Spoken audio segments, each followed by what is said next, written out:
Habibi, John, what you come up with? That's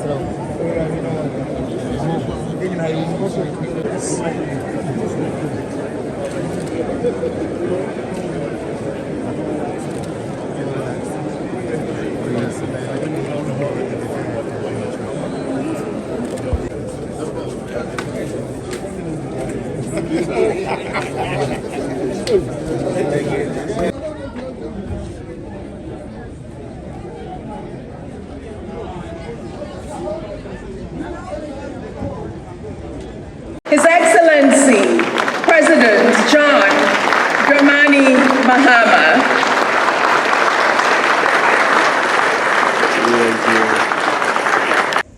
A landmark event that speaks to the promise of our land, the ingenuity of our people, and the power of shared purpose.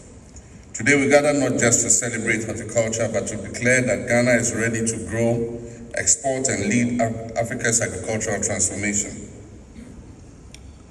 Let me first commend the organizers of this expo, notably the Federation of Associations of Ghanaian Exporters, FAGE, the Ministry of Food and Agriculture, and Dr. Prince Kofi Klujessen's visionary leadership. Your lifelong dedication to youth empowerment, technology, and innovation continues to light our way forward.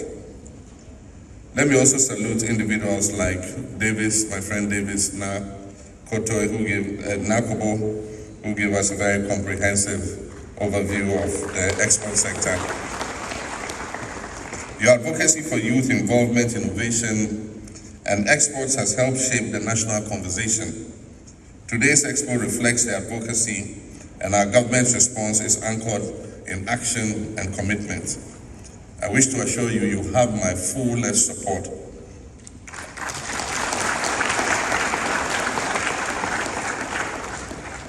As president, I firmly believe that the most urgent, inclusive, and transformative development must begin from the ground.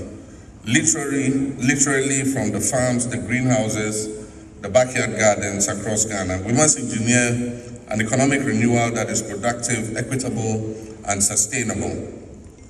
Agriculture, especially horticulture, is not an afterthought. It is central to our vision. With year-round sunshine, fertile soils, waters, and hard-working farmers, Ghana is already a global leader in yam exports and a growing force in tropical fruits and vegetables. But potential must give way to performance. Hope must yield results. We must move from smallholder survival to value addition, international competitiveness, and youth-driven enterprise. If you've traveled across this country from Keita to Komenda, from Techiman to Tamale, you will have seen what I've seen. That is the silent labor of our farmers, cooperatives, our mothers hunched over tomato beds, and young people innovating with very little support.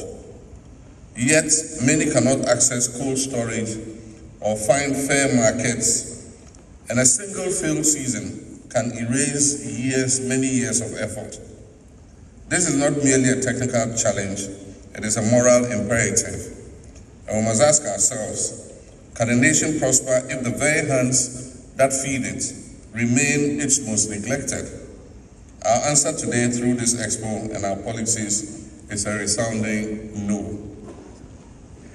In line with this renewed commitment, I'm pleased to reaffirm our government's flagship program, Feed Ghana, from 2025 to 2028, which operationalizes the broader agriculture for economic transformation agenda. Feed Ghana is a bold response to rural unemployment, food insecurity, and overdependence on imports. For the horticultural sector, this includes the Vegetable Development Project, which has been christened Yeridua, we're planting, to scale greenhouse cultivation and institutional competitive farming. The second is smart agriculture and farmer support centers to deliver mechanization services to farmers, irrigation, climate smart advisory, and digital extension services.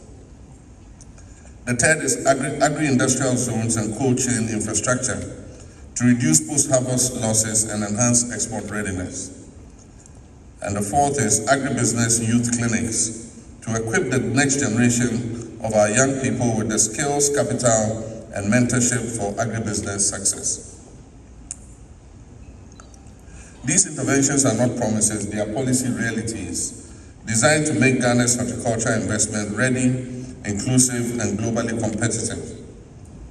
We're also implementing a game-changing strategy, the 24-hour economy initiative, to unlock Ghana's productive potential across all sectors. And I'm pleased to announce that on July, under the African Continental Free Trade Area, we have a single market of 1.4 billion people. We must not only trade more, but also produce more, and Ghana must lead in this effort. Imagine if Liberia grew fresh gingers, Ghana processed these gingers, and Kenya packaged them, and we exported it as one brand to Dubai. This is the African economic ecosystem we must build: integrated, efficient, and product self-reliant. Today, I'm issuing a clear call to our development partners: invest with us in infrastructure, agri-tech, and skills, not as donors, but as partners. To our financial institutions, I say, be bold, de-risk this sector, and support agribusiness startups with real capital. Ghana Exim Bank particularly must be a catalyst for growth of the export sector. To our youth and women, agriculture is not a fallback occupation, but it is an occupation of choice. Own it, live it, and thrive in it. To our private sector, I say invest with vision, align with the government to scale processing, certification, and export capacity. So let us move from conferences to cold chains. Let us move from words to warehouses. And let us move from policies to productivity. The time is now. We're not starting from zero. We're building on the dreams of generations. In 1957, our president, Osagyefo Dr. Kwame Nkrumah, reminded us, he said, "Seek ye first the political kingdom."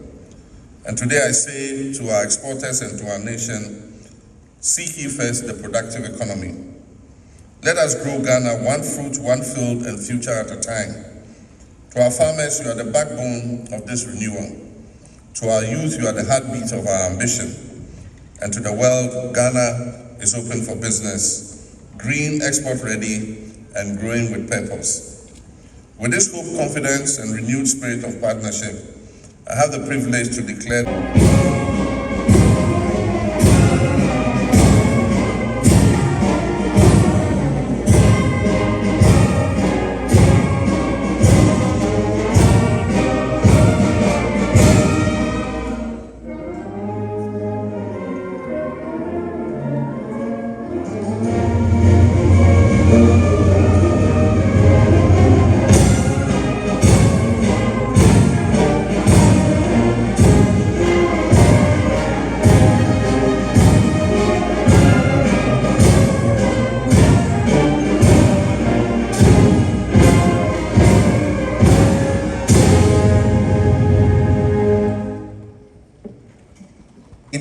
fund for the sector. And one way we could fund it is to use levies that are collected on agric imports. Not inputs, but agric products that are imported into the country. And we may not need to introduce new levies because there are levies that are being collected already on many of the food products and agric products that are imported. We might want to earmark some of these revenues into a dedicated agricultural fund, which can be used to support the sector. The second one is that we've got crop hubs all over the country that produce horticultural crops. There might be a need for us to, whether through legislation or policy, now declare them as 4-bar special horticultural economic zones. And with that, would come a lot of shared infrastructure and incentives. In the Probo areas, we know there's a mango hub. In the Kwalugu areas, we know there's a Tomando hub, and there are many similar hubs that are emerging that are not necessarily yet that mature. But if we can dedicate these as horticultural special economic zones and provide all the shared infrastructure, transportation, affordable power, pack houses and cold chain, irrigation support, we can trigger a transformation in the sector. We can transform the sector. And if we link this to the 24-hour economy program, then it's even better. My brother Davies gave a very vivid picture of what a 24-hour economy would look like in the horticultural sector. So this is a flagship that I believe the government is already thinking about, and it would be great for us to move full scale. And the capital provision, I think that there might be a need for a joint intervention by GESAL, DBG, Exim Bank, and the Association of Banks. The whole idea is that GESAL and a couple of banks have managed to pilot low-risk agricultural lending, but the lessons are not being necessarily shared across the sector. So while NPLs in the typical banking sector for our rate are still very high, above the NPLs for other sectors, it's unusually high for agri. But we know that GESAL has piloted with guaranteed programs with non-performing loan ratios that are below 5%. We need to mainstream these lessons across the board. What we need is joint coordinated intervention by these players so that we can have at every bank a dedicated agricultural finance desk.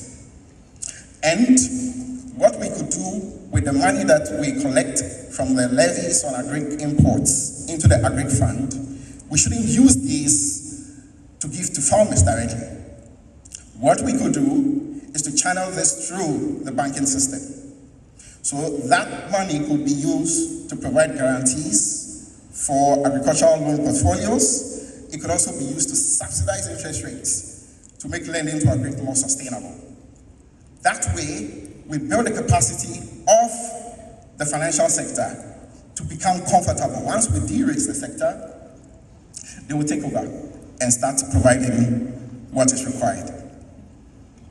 In industry, I would say we need discipline and professionalism. Discipline in terms of how we manage our businesses, our agribusinesses, and professionalism. But even more important, we need partnerships.